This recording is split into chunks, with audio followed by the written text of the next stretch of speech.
오늘도 하나님께서 저와 여러분을 주시는 말씀은 누가복음 3장 1절 이하의 말씀을 통하여 누가의 특수자료를 보라 하신다는 말씀의 제목으로 하나님의 말씀이 선포될 때 하나님의 목적, 계획, 뜻이 잘 들려져서 그 말씀에 순종할 때 주시는 참 복을 마음껏 누리시는 저와 여러분 되기를 주의 이름으로 축원합니다.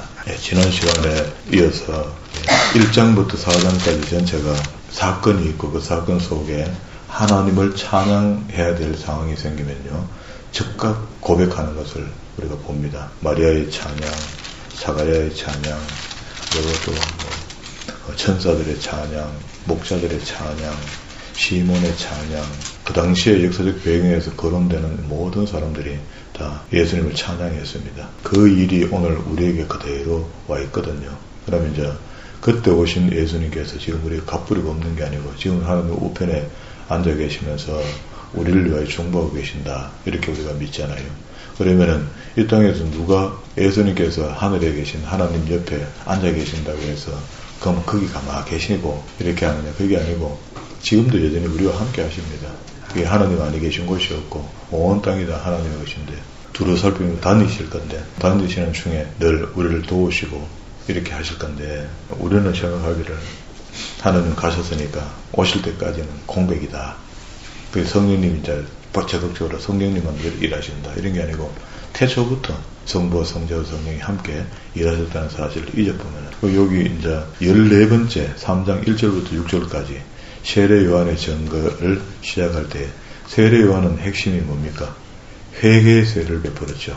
그럼 예수님은 천국 복음을 베푸는 겁니다. 세례 요한이 예수님 첩경을 열고 회개하러 천국에 갖고 왔다 이렇게 했고 그럼 예수님도 역시 공생애를 시작하고 난 뒤에 복음을 전하는데요. 4장 14절에 보세요. 14절부터 15절 안에 있는 이야기가 예수님이 사역을 시작하는 거거든요. 예수께서 성령의 능력으로 갈릴리에 돌아가시니 그 소문이 사방에 퍼졌고 친히 그 여러 회당에서 가르치시며 하죠. 무사람들에게 칭송을 받는다 하는데 여기서 반대편에 보면은요, 마태는 이걸 갖다가 어떻게 기록했느냐. 마태복음 4장에 나와요. 4장 12절부터 예수님께서 사역을 시작하시거든요. 그래서 17절에 보면은 이때 예수께서 비로소 전파하여 이르시되 회개하라 천국이 가까웠다 하죠. 이게 똑같은 말입니다. 세례 요한이 예수님의 첩경을 연다는 것은 세례 요한이 회개의 세례를 선포했는데 예수님도 역시 회개하라 천국이 가까웠다. 이렇게 하시고 네 제자를 부르시는 가운데 하시는 일이 23절에 예수께서 온 갈릴리에 두루 다니사 그들의 회당에서 가르치시며 하죠. 앞에 지금 우리 누가복음에서 가르치시며 천국 복음을 전파하시며 백성 중에 모든 병과 모든 약한 것을 고치시니 그러니까 이게 예수님께서 하시는 일입니다. 가르치고 그리고 또 전파하며 preaching, teaching 이게 이제 예수님의 3대 사역이잖아요. 병을 고치신다. 이게 하나님의 말씀을 듣는 가운데 병마들이 물러간다. 그 이야기가 이제 누가복음에는 이렇게 이야기한 겁니다. 가르치신다라고 압축해 놓은 겁니다. 공생에 오셔서 천국 복음을 전했으니까 제자들도 천국 복음을 들었을 거 아닙니까? 배웠을 거 아닙니까? 그 다음에 천국 가려면 어떻게 해야 된다는 것을 가르쳐 줬을 겁니다. 그게 비법이잖아요. 복음이라는 건 그것인데 그 천국 가는 방법을 제자들은 서신서에 기록했을 것이다 말이죠. 그래서 우리 그건 찾았죠. 그리고 지금도 여전히 서신서에 들어있는 천국 가려면 어떻게 해야 되겠다 하는 것을 제자들이 기록해서 교회에게 보냈고 회람문서가 됐고 오늘날도 우리에게 회람문서가 되었으니까 당연히 우리도 지금 그 말씀을 깨닫고 배우는 것이 천국 가는 길이다 말이야. 그렇게 사는 것이 보편적으로 이야기하는 선하게 살아라 악하게 살면 뭐 천국 못 간다 하는 그런 이야기예요. 그게 행위입니다. 행위. 예수 믿는 거는 단발령으로 믿었으니까 이제 됐잖아요. 믿었으면은 내 백성처럼 살아라는 거예요. 그게 구약에서도 하나님께서 이스라엘 백성들에게 나는 거룩하 너희도 거룩해야 된다. 내 백성이기 때문에 거룩하라. 신약에서 역시 베드로가 그걸 구약의 말씀을 풀어서 이야기하죠. 구원받은 사람들은 다 거룩하게 살아야 된다. 라고 이야기를 합니다. 예. 그러면 이제 우리가 신앙생활 하는 거는 되게 멀은 거죠. 거룩은 뭐 상관없고 일단은 돈을 많이 벌어야 되니까 복을 줄 때는 물질의 복이 더 나와야 되고 우리 천국 안 가도 돈만 많으면 돼. 잘못 믿고 있는 겁니다. 세례 요한이 예수님 첩경을 여시는 분인데 그분도 역시 회개하라 이렇게 했고 이 말은 다시 우리 마음이 깨끗해지지 못하면 천국 못 간다는 이야기입니다.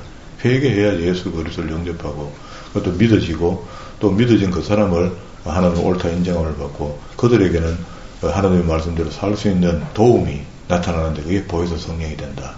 그런 이야기죠. 그리고 회개 세례 14번째 여기 세례요한의 증거고요. 특수한 자료.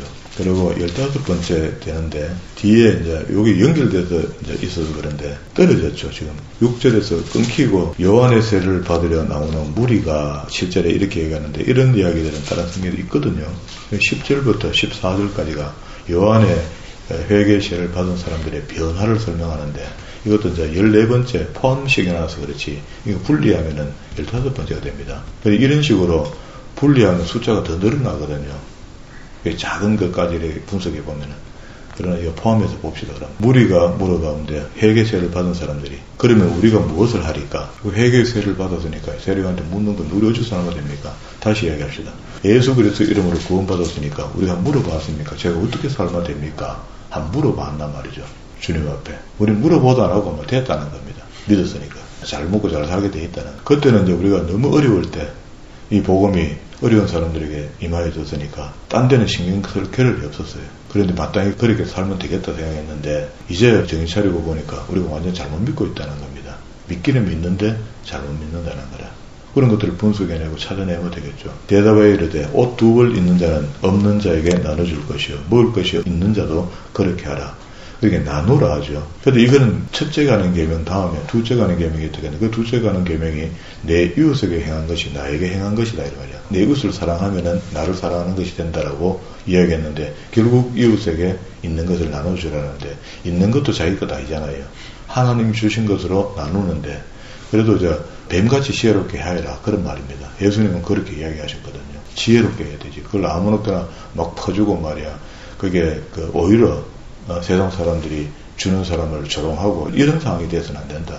뱀같이 지혜롭게 해라. 뱀보다 더 지혜로워야 된다. 그리고 셰리가 묻습니다. 12절에 셰리도 세례를 받고자 하여 와서 이르되 선생님이 우리가 무엇을 하리까 하며 이르시되 부과된 것 외에는 거두지 마라. 그 셰리들이 세금을 거두는데 과징한단 말이죠. 무리하게 걷어서 자기도 묻고 나라에도 갖다 바치고 이런 짓을 하거든요. 그래서 셰리는 아예 창녀급으로 취급합니다. 그 당시에 14절에 군인들도 물어 이르되 우리는 무엇을 하리까 하며 이르되 사람에게 강탈하지 말며 거짓으로 고발하지 말고 받는 금료로 족한 줄 알아라. 이 말은 그 당시에 군인들의 봉급이 박봉이라는 겁니다. 박봉이니까 그 돈이 없으니 강탈하게 되고 무기를 갖고 있잖아요. 힘이 있으니까.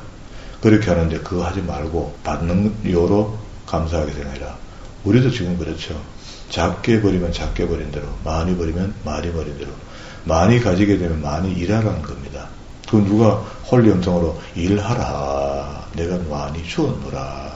이렇게 안 해도 하나님이 그렇게 나한테 채워주면 이거 하나님이 채워주신 것으로 알고 많이 줬을 때는 많이 일하라는 말이고 적게 줬을 때는 자기 몸이나 근소하라는 말이야. 뭐 이렇게 받아들이면 가장 간단하죠. 그러니까 우리가 환란이 온다 하면 그 환란이 하나님께서 허락 안 하면 올 택이 없다. 그러니까 이 환란도 우리가 잘 견뎌내야 되겠다. 이렇게 생각하는 사람이 있고 나한테만 와 이런 일이 생겨나 하는 사람이 있다고요. 두 사람은 현재할 겁니다. 그리고 이제 23절에 보면은요 예수님의 족보가 다시 나왔는데 마태복음은 앞에서 아예 족보가 나오죠. 근데 여기는 지금 3장까지 와서 족보가 나오는데 23절에 보세요. 예수께서 가르치심을 시작하실 때에 30세쯤 되었느니라. 사람들이 아는 대로 요셉의 아들이니 요셉의 그 아버지 말하는 거죠. 요셉의 위는 헬리오 하는데 이 헬리가 요셉의 장인입니다. 요셉의 장인이면은요 마리아의 아버지잖아요. 그래서 예수님의 어머니 마리아의 계보를 타고 올라갑니다. 누가가 섬세하게 그걸 기록했다고. 그러니까 밑에서부터 다시 올라가서 어디까지 올라갑니까? 원래 34절까지 정도 아브라함이요까지 마태는 기록하거든요. 그 유대인의 믿음의 아버지니까. 그렇죠? 아브라함까지 하는데 여기는 35절에 그 위는 스럭이요 하면서 쭉 내려가서 36절에 그 위는 노아요. 밑에 쭉 내려오니까 어디까지 나옵니까? 38절에 에노스요. 그 위는 셋이요. 그 위는 아담이요. 그 위는 하나님까지 올라가요. 하나님으로부터 예수님까지 이렇게 설명합니다. 그래야 맞죠. 예수님은 하나님 아들 하나님이시니까. 그 이 족보가 의미가 심명한 거죠. 이걸 갖다가 앞에다가 예수님의 계보는 계보인데 목의 계보다 목의 어머니의 계보다. 앞에 마태는 아버지의 계보를 기록했으면 유대인의 계보를 졌거든요. 요게 그래서 15번째 특수한 자료입니다. 넘어갑니다. 아까 14절과 15절에 예수님 사역이 시작됐다 그랬죠. 그리고 난 뒤에 사역 시작했는데 예수님의 사역이 사람들한테 호응을 못 받습니다. 그게 나중에 예수님께서 공생이 끝나고 난 뒤에 십자가에 못 박히고 돌아가시고 부활하시고 또 성천하시고 난 뒤에 보혜서 성령이 사도행전 2장에서 임하시고 난 뒤에부터 그게 베드로가 한번 설교하면 3,000명, 4,000명 이런 사람들이 회심하고 예루살렘 교회에 모이긴 했어요. 그거는 뭐 예수님이 공생의 3년 동안 사역을 해놓은 것, 그리고 또 마지막에 정점을 찍었잖아요. 부활하신 것, 이런 것들을 믿게 되는 사람들이 수가 확 몰려서 왔다는 거예요. 보고 이게 진짜구나 하고 몰려왔다가 그것도 역시 로마의 압제가 커지니까 다 흩어져 돌아가는 그런 사람들이 수가 많습니다. 왔다가 간단 말이야. 우르륵 왔다가 우르륵 간다고. 우리나라도 지금 코로나 이후에 뭐 1,000만 정도 줄었다는데 개신교 교인이 그 다 옛날에 교회에서 좀 뚱뚱거리고 다 예수 믿는 사람이라 큰 소리로 은혜 이야기 했던 사람들이거든.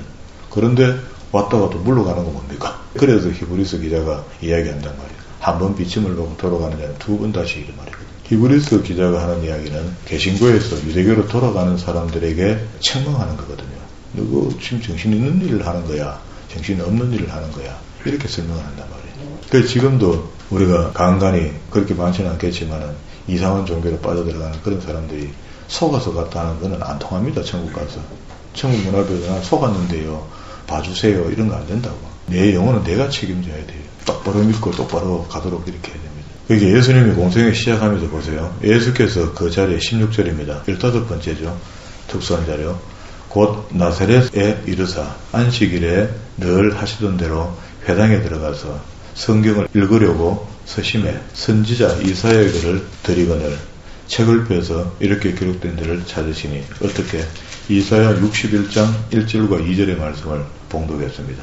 주의 성령이 내게 임하셨으니 이는 가난한 자에게 복음을 전하게 하시려고 내게 기름을 부으시고 나를 보내사 포로된 자에게 자유를 눈먼 자에게 다시 보게 함을 전파하며 눌린 자를 자유롭게 하고 19절에 주의 은혜의 해를 전파하게 하려 하심이라 하였더라. 자, 이게 사실 처음에 예수님께서 공식적으로 설교한 것이 인용한 말씀이 이사야 61장 1절과 2절의 말씀을 인용했단 말이죠. 그 이사야 안에는요, 상당히 많은 분량의 예수님 앞으로 오실 것이고, 오시면 이분이 어떤 고난을 당하고 십자가에 못 박혀 죽게 될 것이며, 또 그분은 어떤 복음을 전할 것이라는 게 이런 식으로 다 기록이 되어 있다고. 이사야 성경 속에. 그래서 예수님께서 오셔서 그때 이사야를 통해서 기록하게 해놨으니까 그 기록한 말씀을 가지고 하나님 아들 하나님께서 인용하는데, 그럼 내가 옛날에 이사야에게 했던 말을 이사야가 기록했고 기록한 그것을 예수님이 가져왔죠. 가져와서 설명하니까 얼마나 쉽겠습니까? 본인이 했던 말을 설명하고 있습니까? 21절에도 이에 예수께서 그들에게 말씀하시되 이 글이 오늘 너희 귀에 응하였느니라. 오늘도 우리가 이 말씀을 들으면 반드시 임하게 되는 거죠. 그러니까 이 복음은요, 낮고 천한 자에게부터 시작되는 겁니다. 그 사람들이 이뻐서 이런 게 아니고 부유하면은요, 딴 데 눈 돌릴 겨를이 없어. 돈만 갖고 있으면 되니까. 부유한 사람들은 자기 재산이 믿음이 된단 말이에요. 그게 돈 하며 사는 사람이 예수 바로 믿을 택이 없습니다. 그냥 옳은 그리스찬이 아니야. 돈 하면 그래 된다고. 그건 우상숭배하는 겁니다. 자기도 모르는 사이에 자기도 알지 못하는 우상을 섬기고 있는 거라. 이게 바르게 믿게 되면요, 하나님이 주신 것이구나 하고 어디에 설 곳이 없나, 도와줄 곳이 없나, 이런 생각들이 먼저 밀려 들어오게 돼 있어. 그게 성령이 지배를 받으니까 그래요. 그리고 없으면은 또 그 얻어쓰는 것도요, 믿음의 마음으로 얻어쓰는 것을 행복합니다. 행복한데, 아니 믿음의 형제가 하나님께서 장로님을 통해서 집사님을 통해 주시니 너무 감사하다 이렇게 해야 되는데, 정말 자존심 상해하고 막 기분 나빠하고, 이것도 잘못된 거거든요. 그리고 23절에도 예수께서 그들에게 이르시되 너희가 반드시 너희 자신을 고치라 하는 속담을 인용하여 내게 말하기를 우리가 들은 바 가버나움에서 행한 일을 내 고향 여기서도 행하라 하리라. 또 이르시되 내가 진실로 너희에게 이르노니 선지자가 고향에서는 환영받는 자가 없느니라 하는데, 그게 예수님께서 고향 땅에서 하나님의 말씀을 전가하기 시작하니까 어릴 때 저게 요셉의 아들, 목수의 아들인데 저게 무슨 글을 읽고 그때 다 문명이거든. 그걸 못 읽거든. 그런데 이사야 말씀을 끄집어내고 읽기 시작하니까 서기관들이나 해야 될 일이고 아주 종교 지도자들이 해야 될 일을 갑자기 하게 되는 거야. 그걸 보이기는 못 믿죠. 내가 참으로 너희에게 이르노니 엘리야 시대에 비유로 이야기합니다. 하늘이 3년 6개월 닫혀서 온 땅에 큰 흉년이 들었을 때에 이스라엘의 많은 과부가 살았죠. 과부가 살고 있는데 엘리야가 그 중에 한 사람에게도 보내심을 받지 않고 오직 시돈 땅에 있는 사렙다 한 과부에게만 가서 복음을 전했다. 또 선지자 엘리사 때는 이스라엘에 많은 나병 환자가 있었을 때 능력이 있는데도 불구하고 가서 믿음으로 엘리사를 만나가고 도움을 받지 못했단 말이죠. 그런데 그때 누가 받았습니까? 성경 기록하기를 아람의 나만 장군이 그것도 불가초병입니다. 그 걸리면 죽습니다. 저주병이고 나만만 혜택을 받는 거야. 이게 이제 무슨 말입니까? 그게 복음을 받아들이고 믿는 사람만큼 복음 받도록 되어 있다는 겁니다. 왜 해서 나만도 처음에 어쨌습니까? 도착하자마자 엘리야가 홀대했죠. 그 그냥 요단에 내려가서 싣고 가라가죠. 7번.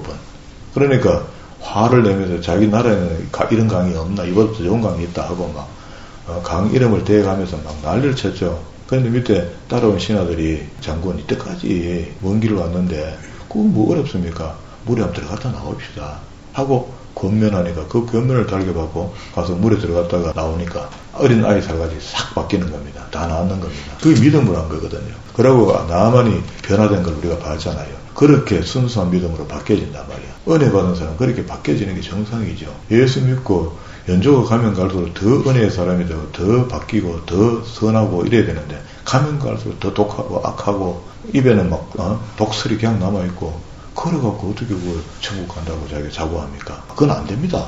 그건 그렇게 갈 수가 없어요. 그럼 천국이 더러워져 안 돼.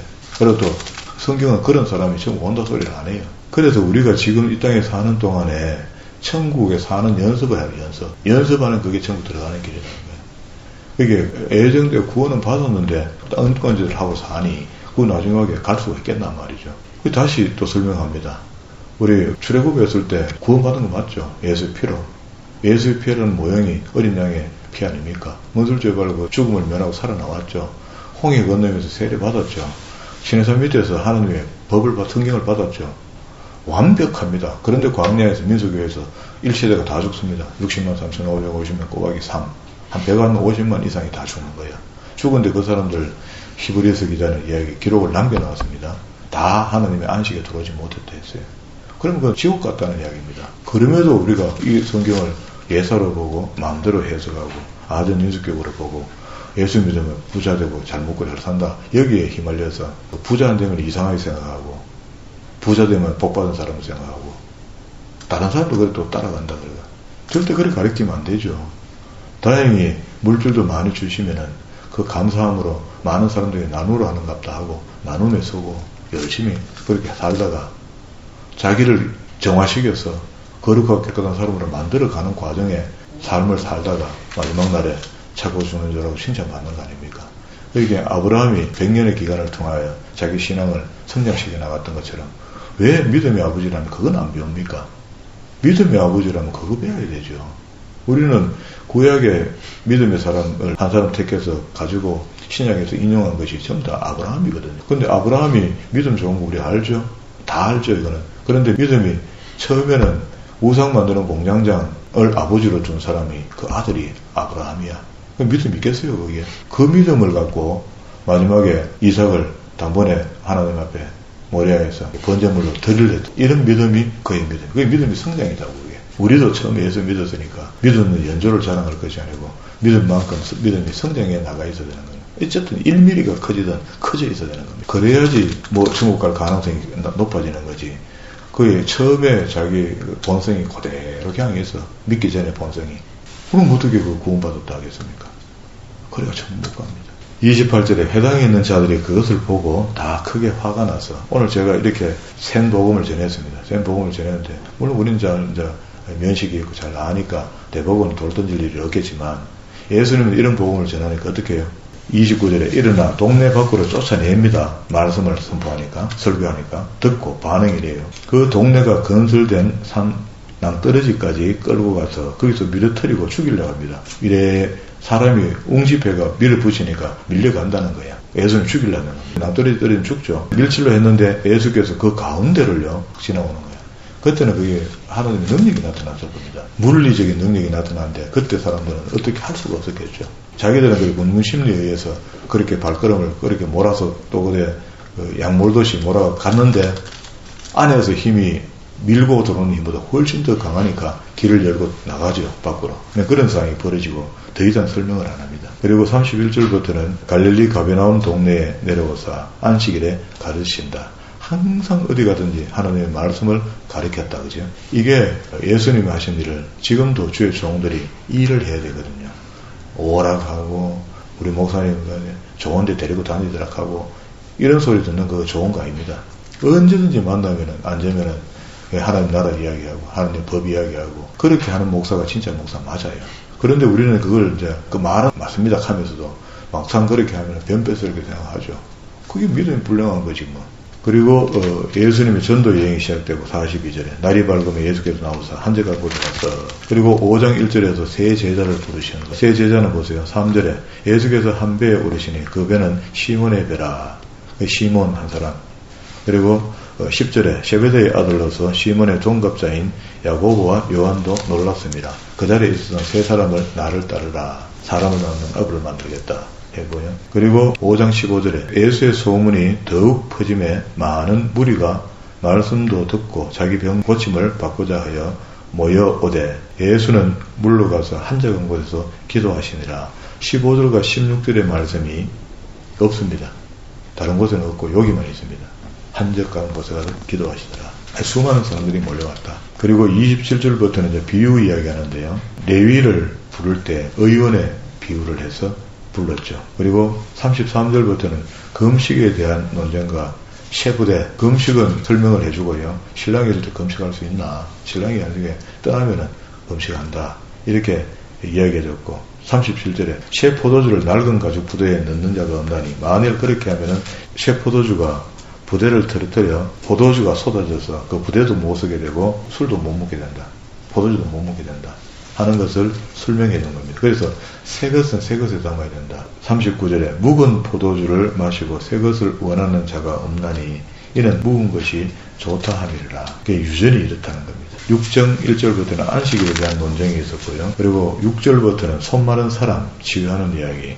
그리고 12절부터는 기도 후에 12제자를 택하시는 것. 그리고 계속 가르치시고 치유하는 이야기가 이어집니다. 그리고 20절에 보세요. 20절 보면은요, 우리는 마태복음 1장부터 12절까지 안에 있는 팔복에 대한 이야기인데, 거기는 그렇게 잘 정리해놨고, 마태의 기록력이 되게 좋다는 겁니다. 쉘이 마태잖아요. 그게 세금을 거두면서 장부를 잘 했겠죠. 그래서 성경도 잘 기록된 겁니다. 읽어보면 이거보다는 훨씬 더 쉽거든요. 20절에, 이거는 있지만 여기 한번 더 볼게요. 가난한 자는 복이 있나니, 21절에 줄인 자는 복이 있나니, 그리고 중간에 우는 자는 복이 있나니, 22절에 버릴 때는 너희에게 복이 되느니, 그렇게 우리를 욕하고 욕얻어 묻고 하는 그거 이야기하는 거고, 24절에 화이술진자 부유한 자여 너희는 너희의 위로를 이미 받았다. 이 땅에서 너무 호요식하게 되면은 이런 말입니다. 25절에 화이술진자 너희 지금 배부른 자여 너희는 줄이리라. 화이술진자 너희 지금 웃는 자여 너희가 애통하며 우는 날이 올 것이다. 또 모든 사람이 너희를 칭찬하면 화가 있도다. 그들의 조상들이 거짓 선자들에게 이와 같이 하였느니라. 그렇게 이제 앞에 이 얘기하고 지금 이 얘기하고는 같은 성격이고 맞는데도 말을 좀 달리 했죠. 달리 하니까 좀 다르게 느낀다, 그죠? 그리고 27절에 역시 원수를 사랑하라 했던 거, 잘못 배웠던 거, 우리가 선상순 속에 나왔던 거, 그거 이야기입니다. 그러나 너희 듣는 자에게 내가 이르노니 너희 원수를 사랑하라. 너희를 미워하는 자를 선대하며 너희 저주하는 자를 위하여 축복하며 했죠. 이걸 한번 써먹어봐요. 나중에 말씀이 있는 거니까. 나를 괴롭히고 나를 힘들게 하는 사람 악재가 왔단 말이죠. 내가 잘했든 뭐했든 상관없이 내가 지금 너무 힘들어. 하나님이 내가 백성이잖아. 그러면 성경 말씀대로 한번 살아볼 필요가 있잖아. 여기 너희를 저주하는 자가 있거든. 그 사람을 위해 축복해 주라는 거예요. 이러면 문제가 빨리 해결됩니다. 이걸 한번 해봐요. 나도 해보면 됩니다. 37절부터 38절 이 두 절은 비판에 대한 이야기인데, 역시 이것도 마태복음 속에 비판하지 마라 있거든요. 있는데 이거는 여기는 이렇게 설명을 했습니다. 달리 설명했으니까 이게 특수한 자료가 된 거죠. 비판하지 말라 그리하면 너희가 비판을 받을 것이요 정죄하지 말라 그러면 너희가 정죄를 받지 않을 것이요 용서하라 그리하면 너희가 용서를 받을 것이요 주라 그리하면 너희에게 줄 것이니 곧 후이되어 누르고 흔들어 넘치도록 하여 너희에게 안겨주리라. 너희가 헤아리는 것으로 헤아림을 너희도 헤아림을 받게 된다. 우리는 지금 하나님과 많이 헤아리죠. 요즘은 유튜브 이상하게 나가야 11조 해도 되나 말아야 되나 이거에 대해서 막 갈등하고 하는데 그 갈등할 게 뭐 있습니까? 하나도 걱정할 거 없는데 마귀가 갖다 놓은 걱정을 끌어안고 유튜브 틀어가 보면서 내가 5분 달은 안 해야 되겠다 온갖 궁리를 다 하는데 그거요. 그게 아니고 교회가 11조를 잘못 쓰는 것 갖고 고민하고 기도해야 되죠. 그건 하나님께 드린 거니까 자기에게 주신 것을 드린 거니까 잘한 거고 그러니까 그게 서해지는 곳곳마다 진짜 500년 기적이 일어나고 말이야. 어려운 사람들이 도움을 받게 되고 교회를 통해서 교회를 헌금을 많이 할 때는 그리 되더라 하는 거 그거 영광스럽게 생각하고 말이야. 자기를 통해서 그런 일들이 벌어지고 있으니 됐다 싶고 말이야. 43절에 못된 열매 맺는 좋은 나무가 없답니다. 이거 우리가 읽어보면 우리 속이 너무 부끄럽습니다. 그래서 45절에 이랍니다. 선한 사람은 마음에 쌓인 선에서 선을 내고 악한 자는 그 쌓인 악에서 악을 내는데 이는 마음에 가득한 것이 입 밖으로 나오는 게 그 원리 아이가. 예수 믿는 사람 속에는 악이 있으면 안 되는 거잖아요. 그 안에 성령님 계시는데 악을 품고 있으니까 어떻게 자기한테 한번 경험했던 거 그거 갖고 계속 성령님 나를 지배하고 계실 거야 이렇게 생각하나 말이야. 잘못된 생각이죠. 그리고 말씀을 듣고 행하라. 그게 이제 마태복음 7장 24절 이하에 있는 말씀이죠. 행할 것인지 말 것인지 듣고 배우는 것도 역겨워하고 힘들어하면서 행하기는 어떻게 행하겠습니까? 배우는데 내 시간을 내지 못하면은요 벌써 행함하고는 거리가 먼 겁니다. 그 누가 입에다가 밤을 다 까갖고 입에 톡 틀어져 주겠습니까? 적어도 우리가 밤을 주는 수고와 까는 수고와 그리고 난 뒤에 씹는 수고가 있어야지 영양분이 되죠. 그것도 안 하고 누워가고 입만 벌리고 내만 하는 거라. 뭐가 잘못됐습니다. 그죠? 여기 잘못된 집을 짓지 맙시다. 잘못된 믿음의 집을 이야기하거든요. 7장 1절부터는 백부장 종의 중풍병 치유하는 이야기가 쭉 내려갔고요. 그리고 11절부터는 나인성 가부의 아들을 살리시는 기적인데 요게 이제 17번째 특수한 자료입니다. 그 후에 예수께서 나인이라는 성으로 들어가실 때 제자가 많은 무리가 동행했고 성문에 가까이 이르실 때 사람들이 한 죽은 자를 메고 나오니 이는 한 어머니의 독자요 그의 어머니는 과부라. 그게 구역에 과부가 된 사람들을 도우라는 말이 있죠. 고아가 된 어린아이, 그 전쟁에 나가면 부모들이 죽고 난 뒤에 아이가 남든지 전쟁에 나간 남편이 죽으면 과부가 되고 이런 상황이 되니까 그런 사람들을 도와라 하거든요. 그냥 못 본 자지 말라 하거든요. 그 성에 많은 사람도 그와 함께 나오거늘 주께서 과부를 보시고 불쌍히 여겨서 울지 말라 하시고 가까이 가서 그 관에 손을 대시니 맨자들이 서는지라. 예수께서 이르시되 청년아 내가 내게 말하노니 일어나라. 그렇게 이제 하나 남은 아들과 맞아 이제 죽었단 말이야. 가부가 아빠가 갚버리고 없는데. 그러니까 얼마나 슬픔이 크겠습니까? 그런데 이제 그걸 본 예수님께서 죽은 자를 살리시는 겁니다. 이 성경을요, 이건 케이스입니다. 누가 감히 지금 우리 시대에 죽은 사람을 기도해서 살리겠습니까? 물론 뭐 특별한 선교 현장에서 특별한 기적을 나타내려고 하나님께서 하실 때는 지금도 그런 일이 생겨난다 하긴 해요. 하긴 하는데 그건 참 우리가 보기 힘들 겁니다. 그러면 거의 케이스의 일환이거든 이게. 그 하나님 전능하시니까 무슨 일을 뭐 하시겠습니까? 우리를 통해서. 지금도 하시고 그때도 하셨고 하실 거다 말이죠. 그렇게 죽었던 사람이 살아나는 것만큼 이게 결정적인 일이 없거든요. 그러면 누구든지 죽었다가 살아나는 것을 보면은 우리가 믿음이 확고해져야 되는데 우리 믿음이 그렇지 않습니다. 여기 지금 나인성 가부 아들 살렸죠. 아이러의 딸 살렸죠. 죽은 나사로 살렸죠. 예수님 자신이 죽어도 다시 살아났죠.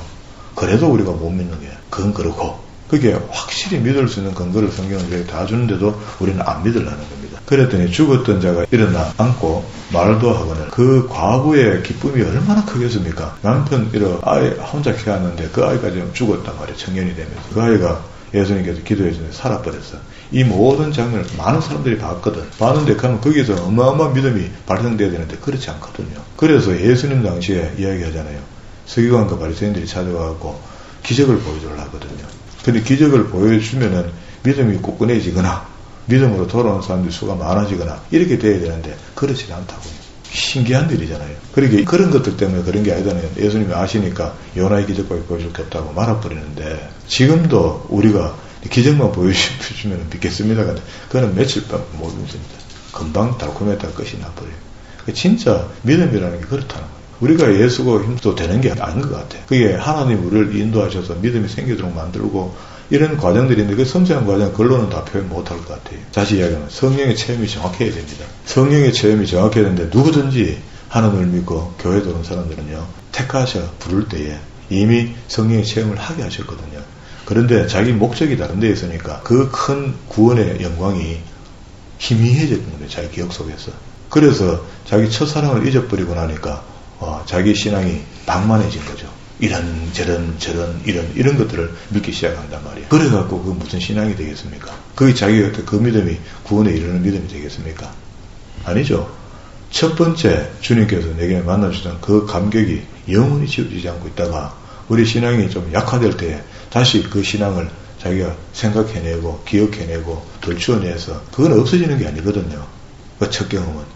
그 경험이 다시 나를 막 불태우고 말이야. 그게 성령께서 우리에게 인친하고 처음 우리를 붙들어 줬을 때 뜨겁지 않더냐 말이야. 불이 우리에게 임하지 않았냐 말이야. 그거는 말로 못하는 겁니다. 본인만 알아요, 본인만. 그 뜨거운 말이야. 눈물이 막 100도나 되는 것 같고 말이야. 눈시울에 막 맺히기 시작하면 막 눈이 뜨끈뜨끈하고 손등에 떨어지면 손이 막 뜨끈뜨끈하고 말이야. 그런 하나님의 성령의 은혜가 있어서 우리가 구원함을 받고 그 악한 마음들이 지워지고 우리가 거룩해진 거 아닙니까?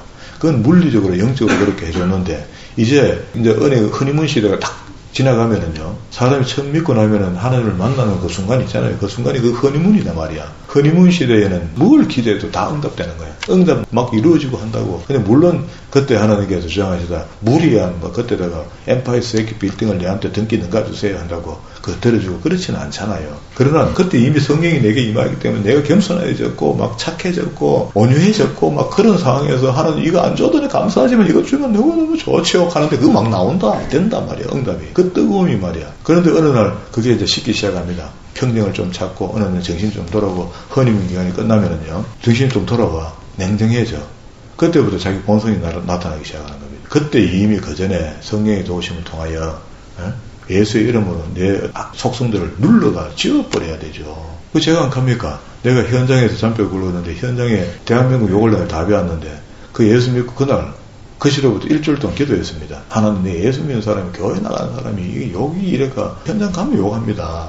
그냥 욕 안 하도록 좀 해주세요. 진짜 욕 안 하도록 해주시는 거예요. 그런 응답을 제가 받았거든요. 그래서 지금은 이제 정신 차리고 나니까 때로는 이제 욕이 필요할 때가 있으니까 화도 내고 욕도 하고 간간히 해봤죠. 해봤는데 할 때마다 많이 불편해.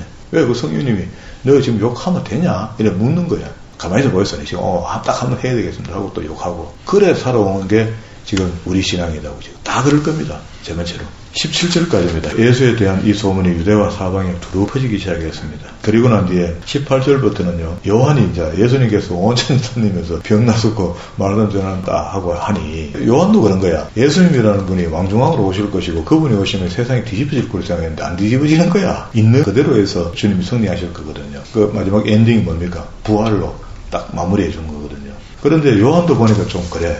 요한이 자기 제자를 보내고 질문합니다. 질문. 예수님이 그걸 다 답해주고 그리고 31절부터는 또 이르시되 이 세대의 사람들이 무엇으로 비유할까 하면서 세상 사람들이 그 당시에 예수님 당시에도 아주 완악하다 이렇게 이야기합니다. 조금 전에 제가 설명했죠. 우리가 원래 완악한 사람들입니다. 목이 곧은 사람이야. 그런데 예수께서 그걸 누구르뜨려 놓은 겁니다. 뭘로? 보혜사 성령. 여기까지 봅시다. 그만해야 되겠습니다. 17개의 특수자료를 통해서 7장 35절까지 본거를 이렇게 정리를 해놓으면 되겠습니다.